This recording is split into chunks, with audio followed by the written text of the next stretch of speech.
నేను చేసే పచ్చడి పేరు గోంగూర పచ్చడి. దానికి కావాల్సినవి కూడా నేను వేగించుకోవడం జరుగుతుంది. వేయించిన పప్పు కొంచెం వేసుకొని ఒక 60% వేగిస్తానండి. దాంతో ఎండుమిర్చి కూడా వేసుకొని 60% వేగిస్తాను.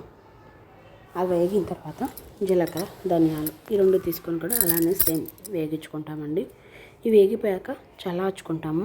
ఈ చల్లారే లోపలికి మనం ప్యాన్ పెట్టుకొని కడిగిన గోంగూరని వేసుకొని బాగా కొంచెంసేపు ఉడికేలా పెట్టుకుంటామండి. కలపెట్టేసి పక్కన పెడతాం.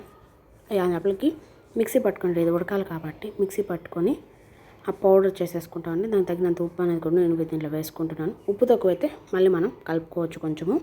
సో మిక్సీ పడితే మనకు వచ్చిన పౌడర్ అది. ఇప్పుడు మనకి అది ఉడికిపోయింది మొత్తం కూడా. ఈ మధ్యలో అంతా అది ఉడికిపోయింది. దానికి తగినంత ఆయిల్ అనేది మనం వేసుకొని ఈ యొక్క పౌడర్ ఇందాక మిక్సీ పెట్టాం కదా, గ్రైండ్ చేసాం కదా, ఆ పౌడర్ కూడా దాంట్లో వేసేసి బాగా కలపెడతామండి. కలపెట్టిన తర్వాత ఒక 2 నిమిషాలు 3 నిమిషాలు బాగా ఉడకనిస్తామండి. ఆయిల్ సరిపోతే మళ్ళీ వేసుకోవచ్చు.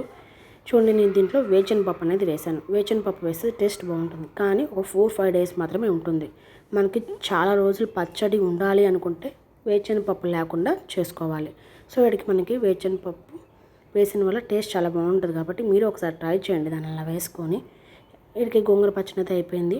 మీరు ట్రై చేసి ఎలా ఉందో కామెంట్ చేయండి. Thank you for watching. Please subscribe my channel.